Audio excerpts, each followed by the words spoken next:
I welcome you all to the session on Open Book Examination for Management Studies. This will be an experience sharing session by Dr. Sarmishta Sharma from Institute of Innovation in Technology and Management, GGSIP University.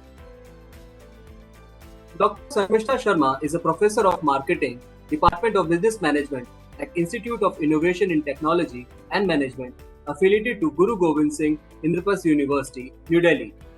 She is an author, editor, columnist with Dainik Bhaskar, an assessment expert certified from World Bank Open Learning Campus and Cambridge Assessments, and an evaluation and monitoring expert certified from University of Victoria, Canada.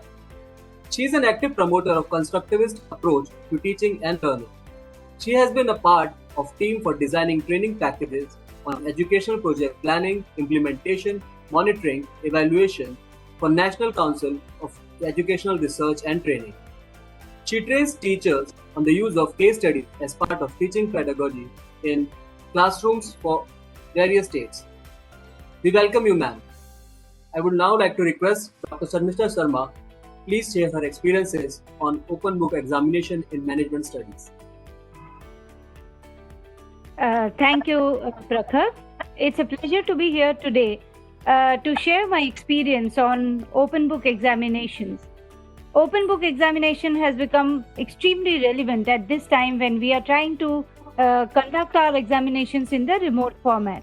I have been conducting open book assessment of my students in the form of case studies and assignments, which I have been giving them as a part of my academic work that I do of teaching marketing. I have been conducting it in classroom as well as I let them do it, take it at home and complete the assignments in the open book format.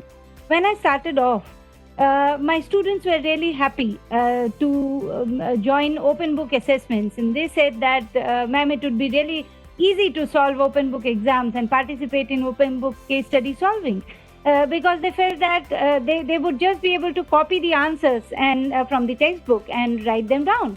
But then that is not entirely true for an open book assessment. There are certain things that we try to develop in students. Our endeavor is to create the students who have decision-making skills and are able to think out of the box in a very innovative manner and come up with unique solutions. Such skills can well be assessed with the help of open book assessment. So further on, I would like to discuss about open book examination from the perspective of teachers and of the test takers, my students. So the onus of designing a good open book assessment lies entirely with the professors. The teachers have to do a lot of hard work in coming up with questions that are unique and are able to test what has been decided in the beginning of the course. As in to be able to map their questions in a way that the learning outcomes are achieved. Here, it is important for the teacher to refer to the Bloom's taxonomy and to the higher order skills that are given in Bloom's taxonomy, like the creative skills, the analytical skills, the evaluative skills of the learner when designing the questions. So what happens is that while designing questions, if we look at the closed book questions, we find that they are generally of recall category questions, which are only trying to analyze test taker to recall what has been taught in the course curriculum. But in open book, one step beyond simply recall. The test taker has to use his own creativity to find out and arrive at solutions or many a times to give solutions to problems. While designing questions, it is very important for teachers to use Socratic category of questions. Socratic category of questions is a very popular method of designing open book assessment questions. It is methodology that the famous Greek philosopher Socrates used. He engaged in a dialectic method of teaching. What he did was he would discuss continuously with his students, ask them questions, and by asking questions, lead them to arrive at conclusions and to create the knowledge or the learning that they were seeking. So, Socratic questions are also a part of the constructivist approach of the teaching learning process that we are these days trying to talk about and create an environment here. Here are a few examples of Socratic questions. We can have assumption questions, which may start with, on the table, we can see the example of the starters for assumption questions. Why would someone make such assumption? What is being assumed here? What could we assume instead of the concept that is being asked about? We can have reason and evidence question, like what would be an example of so and so concept? Why do you think this is true? What other information do we need? Could you explain your reason to us? Similarly, there could be clarification questions, like what do you mean by? Could you put this in another way? What do you think is the main issue? Or implication and consequence questions, which could start off with something like what effect really happened or probably happened? What is an alternative? Now, these are basically examples of Socratic questions. I would like to give you an example of designing such questions in business studies. Say, for instance, in business studies, we have a very important concept called Porter's diamond model, which is used in strategic management studies. So, in Porter's diamond model, say if I am to design a question in the closed book category, say like this. Describe Porter's diamond model with the help of example from Indian Airlines industry. Now, the same question about diamond model can be asked in an open book exam, something like this. Compare the airlines and of Singapore using the Porter's diamond model. In the second category, second type of question, we are not only asking the student to recall the a diamond model, but also to compare and contrast using his own thought process about the two airlines industries prevailing in India and Singapore.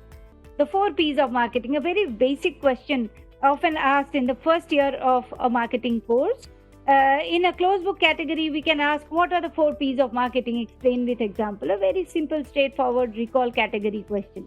The same thing if asked in an open book question, we can ask like, which P among the 4 P's do you think is more relevant in present business conditions? Now, here the student has not only to talk about the 4 P's, he has to also give his perspective of which P is more relevant in the present time. So, if questions are designed in this way, we get a lot of idea about the understanding ability of the student and his ability to implement what he has actually learned. Now, moving on to the role of students as test takers, they also have a profound role to play in open book exam as success. First of all, the students are not to take the open book exam lightly. They are to thoroughly go through the concepts, the syllabus, and every topic that is given in the syllabus and be well prepared for the exam. Next one, they are to be very systematic about keeping their resources at place. It is not just understanding, but it is the ability to find information from the resources that they have and to be able to use these resources while writing the answers. It is also important that the students have their own notes and the teachers' PPTs and resources at place, so that immediately when they are sitting down to write the answers, they can access all these things and come up with solutions. Another very important factor is the adherence of proper time.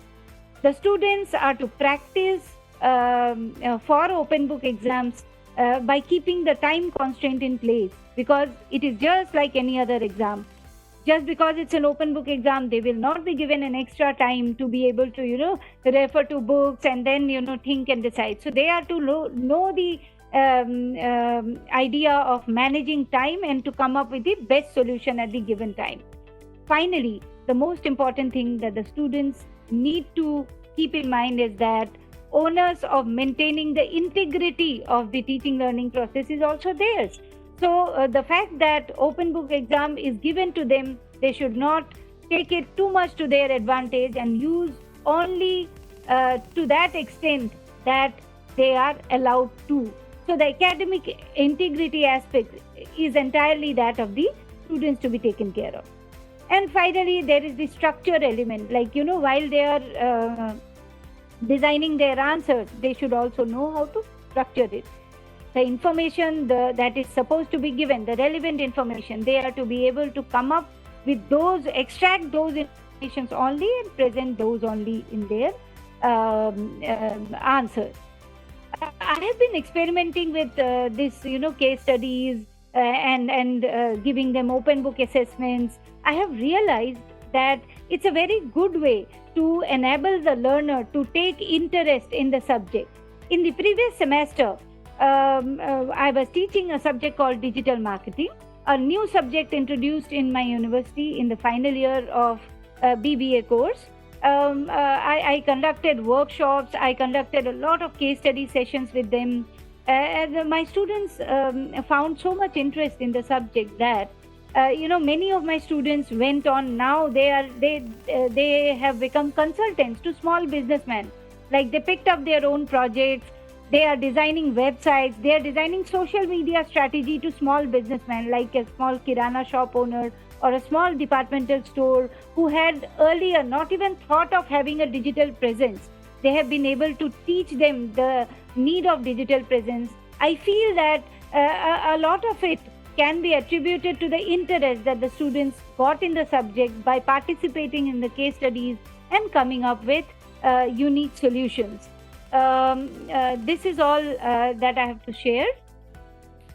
Thank you very much for giving me an opportunity to present my experience of conducting open book exams. I feel that open book exams can be a game changer in the present scenario when access and contact with the students are not possible, and we are to yet to assess them in this given situation. It is always good that we try to give them questions which they can solve using the resources at hand, and then we assess them. We'll be able to come up with the best possible assessment of their learning, their ability to grasp whatever we have taught, and it can go a long way to changing the total process of examination, the way that it's been conducted so far. Thank you very much. Thank you, ma'am. That was really interesting, actually. Those Socratic questions were, I'm quite sure they are really helpful to all our audience. And they was really, really excited to now get more into the open book examination pattern and their questions as well. In the interest of time, I would like to take only two questions. So one of the question that came up, ma'am, is do we have any scientific proof with respect to which is better? Is it open book examination better than a closed book examination? Now that you have been working in this area for quite some time, so could you be able to take that question, ma'am? Yes, of course, Prakhar. See, these are both two types of assessments. Okay, and while assessing a learner, it is the closed book assessment is for only trying to find out the recall capacity of the students. We have to go a little bit backward to history. First of all, we should understand why this examination thing started. We were trying to create a set of people who could be given a set of tasks. Okay, so the closed book system of examination started, and then we were at that point in time only trying to check the students' ability to read something and reproduce something, and not to put in their own thought process. We just wanted to create a group of people who could learn and reproduce, and later on, once they are through and once they clear the exam, give them a task, teach them to do a task, and then not to let them use their own perspectives, but to do a task the way it's given. Something like that. But then times are changing. Today we need to have a group of people, a group of human who is not only to work, but in doing any work is to put his own perspective, his own point of views, his own way of doing things, and at times to be able to take his own decisions as well. Earlier, in the hierarchy of an organization, the lower strata of the an organization was only executing. They were not strategizing. But today, if you see the structure of organizations, you see that people even in the lower or the mid rank are given a lot of liberty to create their own strategies when they are a part of teams. So when they are a part of teams and when such output is required from an individual, it is important that he is having such skills, such decision making, strategic thinking skills should be there in him. Therefore, keeping the traditional method of evaluation, as in the closed book assessment recall category, intact, we should also have the open book category, which is trying to test the higher order learning skill of the learner. So, we can have the best possible human resource for our country this way. Thank you, ma'am. Thank you. That is actually really right. With open book examination, it will promote outcome-based education actually, and will Yes. create more industry-ready people. Yes. That is good. Another question that we have, ma'am, is you have been conducting exam with help of case studies. So Yes. those answers usually are subjective and might not be having like exact one answer for every specific question. So for Yes. such question, how do you conclude that okay, this particular answer deserves 4 marks, this particular answer deserves 8 marks? How do you rate those answers? That's a very interesting, way of rating such answers. Whenever a case study solution is given by a student, we try to check the uniqueness of the solution and the rationale that he has given to justify his solution. If the rationale is logically correct and yet unique, the student scores a point there, scores a point higher than those who have not given something like this. So it goes uniqueness and a rationale for the uniqueness, which is logically possible. That's the way we rate answer. Great, great. Thank you, ma'am. Thank you. I think that was really helpful, and this was a really interesting session. We are close to our closure time, so we have to close now. So thank you, ma'am. It was an honor having you here with us. So and I hope this session would be really helpful and to all our audience, and they would be taking good takeaways from here, and they can implement good Socratic type of question setup in their examinations as well. Thank you, ma'am. Thank you so much.